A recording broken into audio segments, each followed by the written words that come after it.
Hello friends, आपके अपने YouTube channel पढ़ाई ऑनलाइन में आपका स्वागत है। ये आज 15 और 16 जुलाई 2020 के इम्पॉर्टेंट करंट अफेयर क्वेश्चंस हैं। इसका पीडीएफ आप डिस्क्रिप्शन से ले सकते हैं। विश्व युवा कौशल दिवस 2020 की विषय वस्तु क्या है?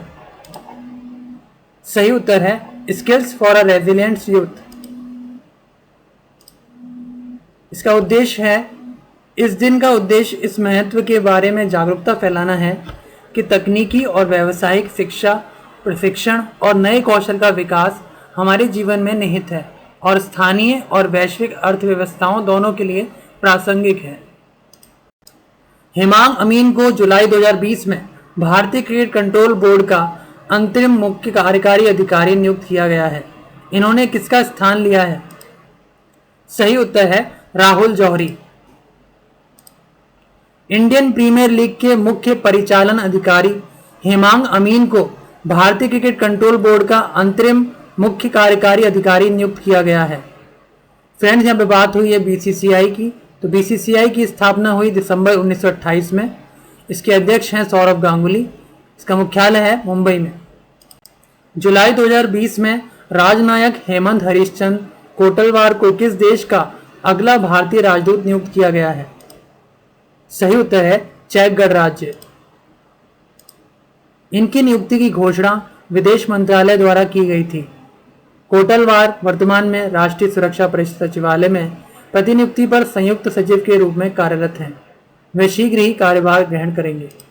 फ्रेंड्स, यहाँ बात हुई है चेक गणराज्य की। चेक गणराज्य की राजधानी है प्राग। मुद्रा है चेक करोना। राष्ट्रपति हैं मिलो जमीन और प्रधानमंत्री हैं आंद्रेज बाबिस। हाल ही में बांग्लादेश में भारत का अगला राजदूत किसे नियुक्त किया गया है? सही उत्तर है विक्रम दुरईस्वामी। राजनयिकों की नियुक्ति में बदलाव के तहत भारत सरकार विक्रम दुरईस्वामी को बांग्लादेश में भारत का नया उच्चायुक्त नियुक्त किया है। 1992 बैच के आईएफएस अधिकारी दुरईस्वामी फिलहाल अतिरिक्त सचिव के तौर पर तैनात हैं। वह बांग्लादेश और म्यांमार के साथ साथ अंतर्राष्ट्रीय सम्मेलनों और वैश्विक संगठनों की जिम्मेदारी संभालते हैं। इससे पहले वे भारत प्रशांत मामले देख रहे थे। वह 2012 से 2014 तक विदेश मंत्रालय में अमेरिकी प्रभाग के संयुक्त सचिव पद पर भी रहे हैं। हाल ही में अफगानिस्तान में भारत का अगला राजदूत किसे नियुक्त किया गया है?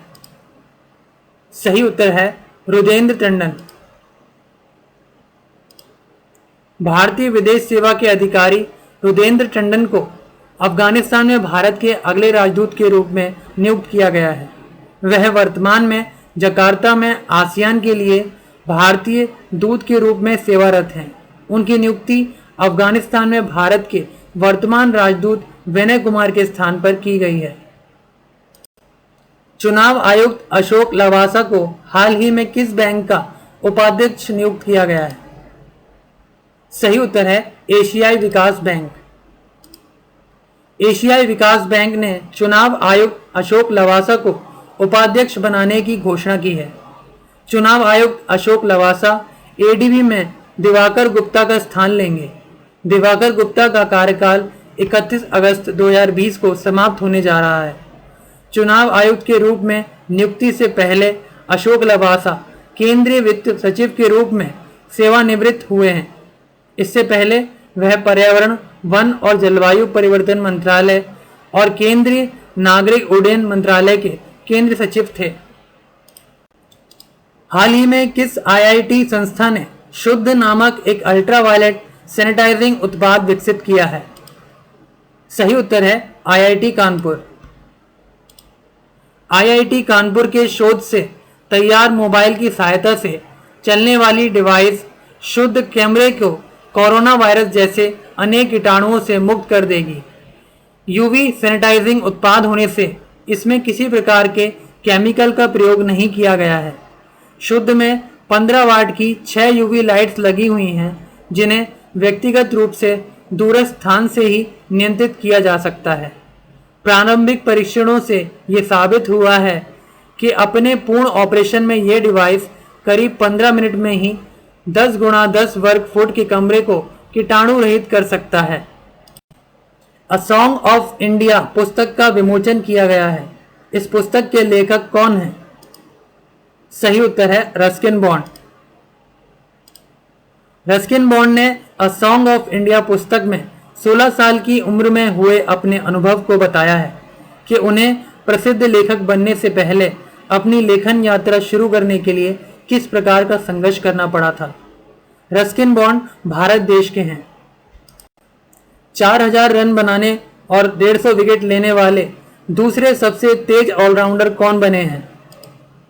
सही उत्तर है बेन स्टोक्स। गैरी सोबर्स पहले स्थान पर हैं और बेन स्टोक्स दूसरे स्थान पर आ गए हैं। फ्रेंड्स, यहाँ बात हुई है आईसीसी की, तो आईसीसी का फुल फॉर्म है इंटरनेशनल क्रिकेट काउंसिल, हिंदी में अंतर्राष्ट्रीय क्रिकेट परिषद। इसकी स्थापना हुई 15 जून 1909 में। इसका मुख्यालय है दुबई में। इसके सीईओ हैं मनु साहनी। हुरुन रिसर्च के अनुसार विश्व के अरबपतियों की सूची में मुकेश अंबानी कौन से स्थान पर रहे हैं? सही उत्तर है 5वें। पहले स्थान पर जेफ बेजोस रहे हैं और बिल गेट्स दूसरे स्थान पर रहे हैं और तीसरे स्थान पर बर्नार्ड अर्नाल्ड रहे हैं। मुकेश अंबानी रिलायंस इंडस्ट्रीज के मालिक हैं। क्वालकॉम वेंचर्स ने जियो प्लेटफॉर्म में कितने प्रतिशत हिस्सेदारी खरीदी है? सही उत्तर है 0.15%। Jio platform limited Reliance industries limited की एक सहायक कंपनी है। फ्रेंड्स, यहाँ पे बात हुई है क्वालकॉम वेंचर्स की, तो क्वालकॉम वेंचर्स की स्थापना हुई 2000 में। इसके मुख्यालय है कैलिफोर्निया में। इसके सीईओ हैं स्टीव मोलेनकॉफ। किसे वान कर्मन पुरस्कार 2020 के लिए चुना गया है? सही उत्तर है के सिवन। के सिवन वर्तमान में इसरो के अध्यक्ष हैं। ईरान ने किस देश को चाबहार रेल परियोजना से बाहर कर दिया है? सही उत्तर है भारत। ईरान ने इस परियोजना से भारत को बाहर करने की वजह भारत द्वारा समय पर फंडिंग का ना होना बताया है। यहां पर बात हुई है ईरान की, तो ईरान एशिया महाद्वीप में स्थित है। इसकी राजधानी है तेहरान। इसकी करेंसी है तोमान। इसके राष्ट्रपति हैं हसन रूहानी।